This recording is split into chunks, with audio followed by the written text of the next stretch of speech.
Thank you. Thank you for having me today. Thanks for inviting me. Okay, so today we have Mr. Natali, Associate Director of Admissions at Milton. Once again, thank you for being here. We have a couple of questions just to get to know a little bit about what the process looks like for boarding school, a little bit about you, and also a little bit about some of the questions some people may have when they're applying. Great. So let's just start with you. How long have you been working as an admissions officer? Sure. So I started 6 years ago.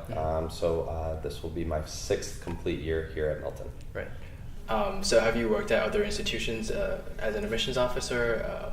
What is it? No. So this was my first admission officer role.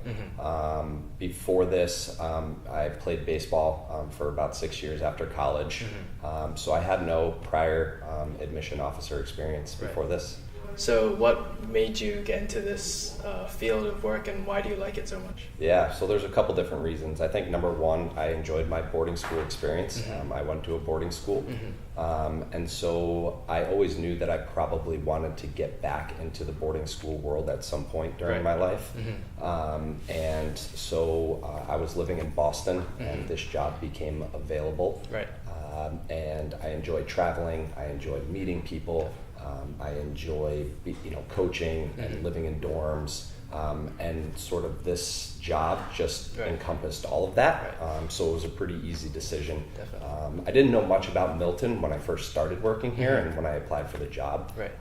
And the more I've gotten to know Milton, the more I've gotten to love the school, and that's why I've been here for 6 years. Awesome. What do you think is the most favorite thing about Milton that you appreciate the most here? I think the students. I love the diversity of the kids on campus. I love the fact that we have so many different students from so many different places that all look different, act different, enjoy different things. And I love the fact that Milton offers so many things for the kids that come to school here. My boarding school was, I wasn't able to take an elective until my senior year. And I think that the offerings that Milton has are just so much better than 99% of boarding schools. So I love the fact that our kids are passionate about things and they're able to follow those passions when they come here. Definitely. That's great. Let's get right into the application process. I'm sure a lot of the audience know what it's like. Can you talk a little bit about how Milton goes to choose their students? So obviously there's applying, but there's also the other part of choosing the students at the admissions office. Can you go through a little bit about what that looks like? Yeah, of course. So it's a long process for sure. We as admission officers hit the road in the fall, and so we travel around to different parts of the United States, but then also internationally, and we're really looking to drum up interest for the school. Once we've gotten some interest, we interview the students, so the interview portion of the application is really important. We want to make sure that our kids are excited about Milton. We want to make sure that our kids are able to have conversations with adults. We want to make sure that our kids, are what we're looking for, and are a good fit for Milton Academy. And then once we've interviewed the students throughout the fall, applications are due January 15th. They're going to be read 3 different times, at least 3 different times. And the first time is by your pool person. So the pool is set up geographically. So I have Texas and West in the United States, and then I also have Maine, Vermont, New Hampshire, and Korea. So any students that are applying from those regions, I'm going to read their application. And then the next one will be, we split the students up into 9th grade boarding boys, 9th grade boarding girls, 10th grade boarding boys, 10th grade boarding girls, and each of us have a pool in that too. And so that's the second time we read them, and then the director of admission, Paul Rebuck, reads all the applications. So they're going to get read 3 times. Within that, after that, we talk about each of the students. So we sort of, give the initial ranking of accept, waitlist, or deny. And then as a group, the whole entire admission office, we sit down and talk about the kids. And that's called committee. Yeah. And so after committee, we send out our acceptance letters, our waitlist letters, and our deny letters. Right. And then we have a revisit day in April. And then hopefully on April 10th, we have enough students to fill the school. Right. So it's a long process. Yes, yeah, definitely. So regardless of where the applicant is standing, I guess, for the area-specific first read, they're still going to get 3 reads regardless of that. Right. Yeah. So we make it a priority Right. to make sure that every student that applies gets eyes on it. Gotcha. Right. So we want to make sure that they have a fair opportunity. To be accepted to the school. Right. So there's a lot of times where one of my colleagues will give someone a wait list, and I'll think that they're an accept. Right. And ultimately, the final decision comes down to Paul Rebuck, and then we're going to talk about the students as well. Yeah. So there's a lot of times for students to be accepted and then put back on the wait list Right. and then accepted again. So so it's a battle for sure during committee time, but it's fun, I think. Yeah. Trying to fill this place with kids that are the right fit can be challenging because there are so many qualified kids that apply every year. Yeah. Sounds like a really comprehensive process, a lot of things going on, a lot of different insights. So Definitely. Definitely. So can you talk a little bit about what the admissions office looks for as an ideal, I guess, Milton student? What are the most important aspects that you? Sure. We're definitely looking for students that are passionate about learning. I think that's one of the things that I look for the most. During the interview, how excited are they about what they're learning currently? Yeah. What are their teachers, their current teachers? What are their current teachers saying about them as a student? Are they engaged in class? Are they excited to do work? And so for me, the passion for learning sort of comes through in the interview process and in the application. Right. So that's one thing that we're looking for. We're looking for students, obviously, that can do the work, right? If their writing on their application is really poor, this place is probably not going to be the best fit for them. Right.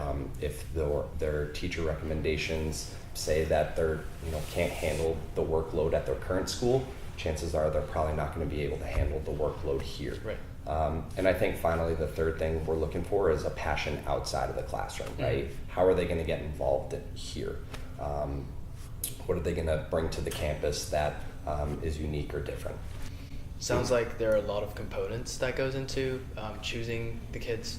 So you mentioned a little bit about the interview, how it's pretty important. Yeah. Is an interview required at Milton? And if you were to kind of maybe weigh different aspects of the application, can you talk about one specific thing that maybe would make or break the application? Sure. So yes, everyone's required to do an interview here. So if you apply to the school, at some point someone's going to talk to you. It's difficult because I think any portion of the application could sort of sink your ship, right? So Right. if you have a really bad interview, that could potentially get you a wait list or a deny. If you have a really bad teacher rec, that could sink you and you wouldn't get an accept. So there's all the parts of the application and the interview are important. And I think each admission officer has a particular part of the application that they think is most important. Yeah. Everybody's going to be a little bit different. Right. I think for me, teacher recommendations, like I mentioned before, are really important. Yeah. Those are the people that are looking at you every single day. Those are the people that are interacting with you during class time. And I think that you can put together a good 30-minute interview. Like you can keep it together for 30 minutes. Right. But when those people are laying eyes on you every single Yeah. day, chances are you're not going to be able to keep Right. it together if Right. you're a train wreck.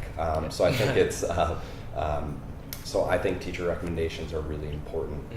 And I also think that the writing is important. I think Right. that students here need to be good writers, and if we have a really, really poor writer, chances are we're not going to be able to help them as much as they need to be helped.